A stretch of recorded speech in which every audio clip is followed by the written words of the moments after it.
ማህሌት በጸጸት አለቀሰች። ሞገስን ይቅርታ ጠየቀች። ነገር ግን ሞገስ በፍጹም ሊቀበላት አልቻለም። ምክንያቱም እሷ ምን አይነት ባህሪ እንዳላት ስለሚያውቅ አሁን ጸጽቷት ሳይሆን የምትፈልገውን ነገር አታ እንደሆነ ስለገባው ይቅርታውን ሊቀበላት አልቻለም። ኤፍራታ በመጨረሻም በዝና እጅ ገባች። ዝና አንጠልጥሎ ወሰዳት። ማህሌት የምትገባበት አጣች። ማህሌት እስከ ዛሬ እየደበቀች እዚህ አድርሳት ነበር። ነገር ግን እንዳለመታደል ሆኖ ዝና ዛሬ አግኝቷታልና ጆሮዋን አንጠልጥሎ ነበር የወሰዳት። ማህሌት ይህን ስታይ በጣም ተደናግጣ ነበር። መሬት ተሰንጥቃ ብትወስዳት በጣም ደስ ይላት ነበር። ነገር ግን እንዳልሆነ ሆኖ ኤፍራታ በዝና እጅ ገብታለች ማለት ነው። ሰላም ሰላም! ውድና የተከበራችሁ የቻናል የቤተሰቦች እንዴት ናችሁ? ደህና ናችሁ ወይ? ከእኔ ጋር ሁሉም ሰላም ነው። ለዚህ ቻናል አዲስ ከሆናችሁ ሰብስክራይብ በማድረግ ቤተሰብ ይሁኑ ስል በትህትና ጠይቃለሁ። ዛሬ እንግዲህ ምሳሌ ክፍል 106 እና 107ን ይዤ መጥቻለሁ ማለት ነው። በዛሬው ክፍል እንግዲህ ብሩኬ አገግሞ ዛሬ ለቅድስት ምስጋና ሊያቀርብላት ችሏል ማለት ነው። እንዴትስ እስከ ዛሬ ልጠብቅ ይቻልሽ? ልጄንስ እንዴት ልትንከባከቢልኝ ቻልሽ? ያንቺ ውለታ ለእኔ በጣም ከባድ ነው። መቼም ቢሆን ከፍዬ የምጨርሰው አይመስለኝም እና ምክንያትሽንም ባላቅ ግን ስላደረግሽልኝ ነገር ሁሉ ከልብ አመሰግናለሁኝ። ለወንድ ልጅ መውደቂያው ሴት ብትሆንም የሚነሳበትን ሴት ናት። ምናልባችም በሴት ልጅ እዚህ ያለሁበት ደረጃ ብደርስም በአንቺ ምክንያት ደግሞ ተንሳኤን አይ ይሆናል እያለ እንግዲህ በጣም ደስተኛ ሆኖ ለቅድስቴ ምስጋናውን አቅርቧል ማለት ነው። ቅድስቴ ደግሞ ስለምታፈቅረው ለብሩኬ ብዙ ዋጋ ከፍላለታለች። ማህሌት እንኳን የምሰጠውን ገንዘብ ግደይልኝ ምሳሌን እያለች የምሰጣትን ገንዘብ ለብሩኬ አሳልፋ እየሰጠችው ነበረ፣ ለምሳሌ መታከሚያው ማለት ነው። ያንን ሁሉ እያነሳ ምስጋና አቅርቦላታል። ሞገስ ደግሞ እዛው ከተኛበት አገግሞ ወደ ቤቱ ተመልሶ መጥቷል። እንግዲህ ሉላ ደግሞ ያ ጠበቃ ተብዬው እኔ የምፈልገውን ነገር ካላደረግሽልኝ ገንዘባችሁን በፍጹም ልታገኙት አትችሉም፣ ሌላ ጠበቃ ብትቀይሩ እንኳን እከሰዋለሁኝ፣ ሞገስን ወንጀሉን እንዳድስ እከሰዋለሁኝ እያለ አስፈራርቷት ነበርና ያላት አማራጭ ከሱ ጋር መተኛት እንዳለባት አስገድዷት ነበረ።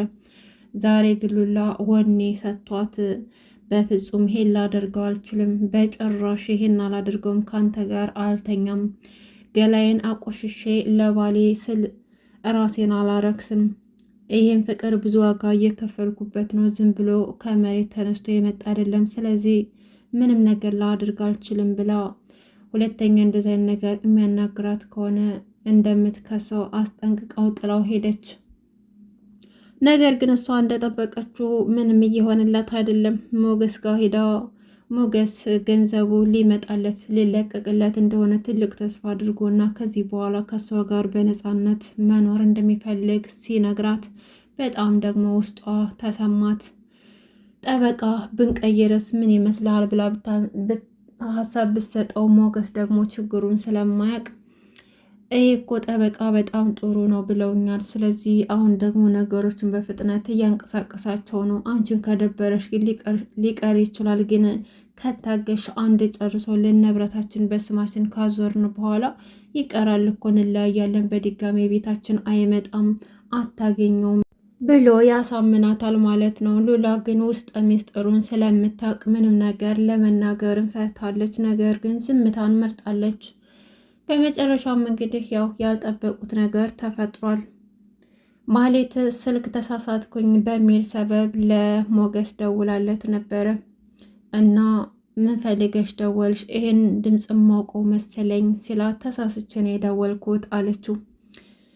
ባክሽ አልተሳሳትሽም፣ ብትሳሳች ወደ እኔ ጋር ተሳስተሽ አትደውይም፣ አሁን የፈለግሽውን ነገር ተናገሪ እያለ ሲጠይቃትም ማህሌትም ይቅርታ ልጠይቀው እንደምትፈልግና ቪዲዮዋን እንደለቀቀባትም ይቅርታ እንዳደረገችለት ነገረችው።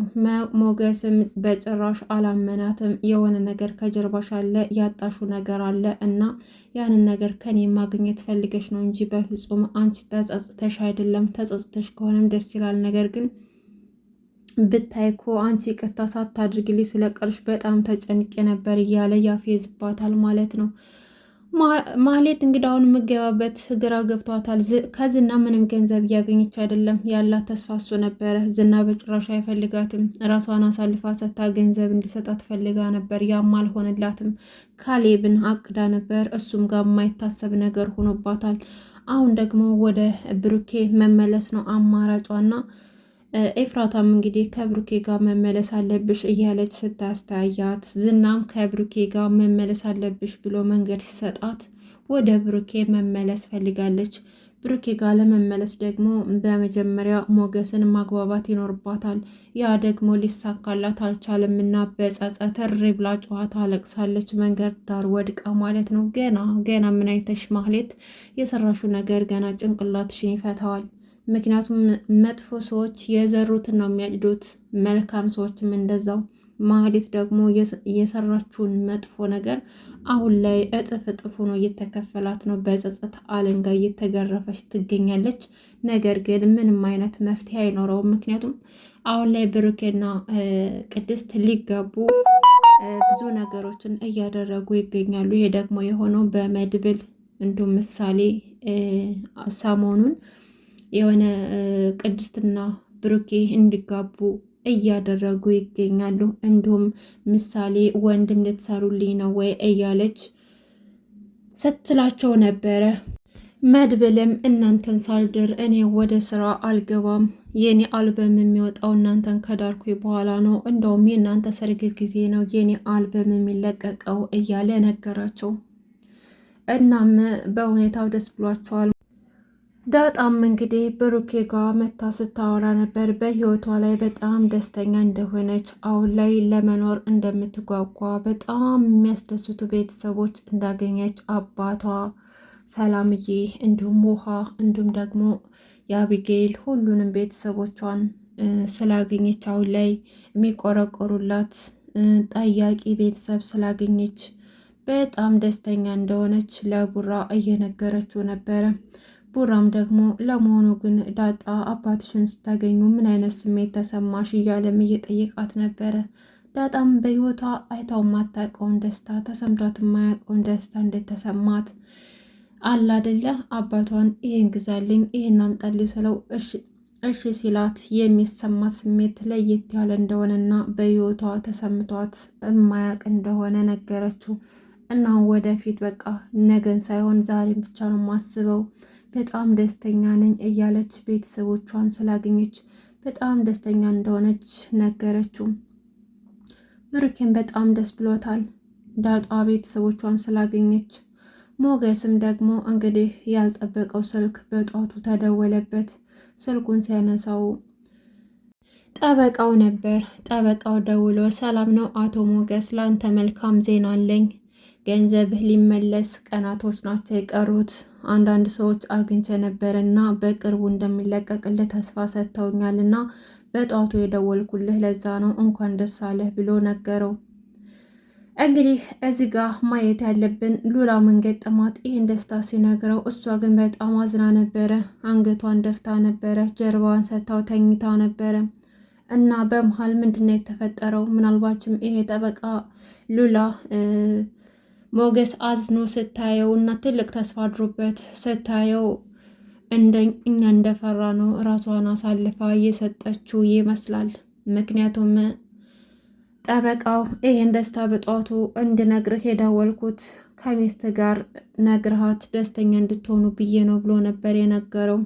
እና ሞገስም ጠበቃው እንዳለው ሉላን ከእንቅልፏ ቀስቅሶ ቢነግራትም ሉላ ግን እንዳልሰማ ሰው ሆና ጸጥ ብላ ጀርባዋን ሰታው ነበረ። እና እንግዲህ እንደ ግምት ነው ከሆነ ሉላ በድብቅ ራሷን አሳልፋ ለጠበቃው የሰጠችው ይመስላል። ይሄ ከሆነ ደግሞ በጣም ያስጠላል። ምክንያቱም ሞገስ ይሄን ነገር ከደረሰበት በፍጹም ነው ሊቀበላት የማይችለው። ምንም እንኳን ጥፋቶች፣ ስህተቶች ምክንያታዊ ቢሆኑም ስህተትን ደግሞ በቀላሉ አምነው አይቀበሉትም። ለእነሱ መስዋዕትነት እየተከፈለ ነገር ቢሆንም ግን ወንዶች ይህን ነገር ሊቀበሉት አይችሉም። ሚስት ማለት ክብር ናት። ስለዚህ ክብሩን አሳልፋ ከሰጠች በኋላ እሱ የሚቀበላት አይመስለኝም እና በሞገስና በሉላ መካከል ጥሩ ነገር የሚፈጠር አይመስለኝም። እንግዲህ ይሄ እንዳይሆን የሁላችንም ምኞት ነው። ያን ደግሞ በቀጣይ ክፍል የምናይ ይሆናል። ሉላ በጣም አዝና ነበረ ይሄን ደስታ ሲነግራቸው፣ እሷ ግን ምንም አይነት ደስታ ሳይሆን ሀዘን ነበር የተሰማት። እንቅልፍ እንደያዛት አስመስላ ስታደርግ ነበረ፣ ግን አልተኛችም። አውቃ ነበረ የሆነ ያዘነችበት ነገር አለ። ያም ደግሞ እውነትም እንደፈራ ነው። ራሱን አሳልፋ ከጠበቃው ጋር ተኝታ ከሆነ ይሄ በጣም ከባድ ነው። ኤፍራታ እንግዲህ ከማህሌት ጋር መንገድ ላይ ስትሄድ ቆመው ስለነ ብሩክ እያወሩ ያለ ድንገት ዝና ከችልባቸዋል። በተፈጠረው ነገር በጣም ደንግጠዋል። ማህሌትና ኤፍራታ በጣም ደንግጠው ነበረ እና ሲያዩት አይናቸው ክርርና ያለው። ማህሌት በጣም እያንቀጠቀጣት ነበረ። የሆነ ነገር ቢውጣት ደስ ይላታል በሰዓቱ። ኤፍራታን በጣም ደንግጣ ነበርና ዝና ኤፍራታን ምንም ሊያደርጋት አይገባም። ኤፍራታ መሞት የለባትም በፍጹም። ቢያንስ እንኳን አንዳንድ ነገሮች መረጃ አሳልፋ ለእነ መድብል የምትሰጣቸው እሷ ነበረች እና ኤፍራታ ምንም መሆን የለባትም ብዬ አስባለሁኝ። እንግዲህ ወደ ቤተሰቦች ለዛሬ ያስኩላችሁ ይህን ይመስል ነበር። በቀጣይ እስከምንገናኝ ድረስ በያላችሁበት ሰላማችሁ ይብዛ። ቻናሌን ሰብስክራይብ እያደርጋችሁ ቤተሰቡን እንዲሁም ሀሳብ አስተታችሁን ጻፉልኝ። አመሰግናለሁ። መልካም ጊዜ ተመኘውላችሁ።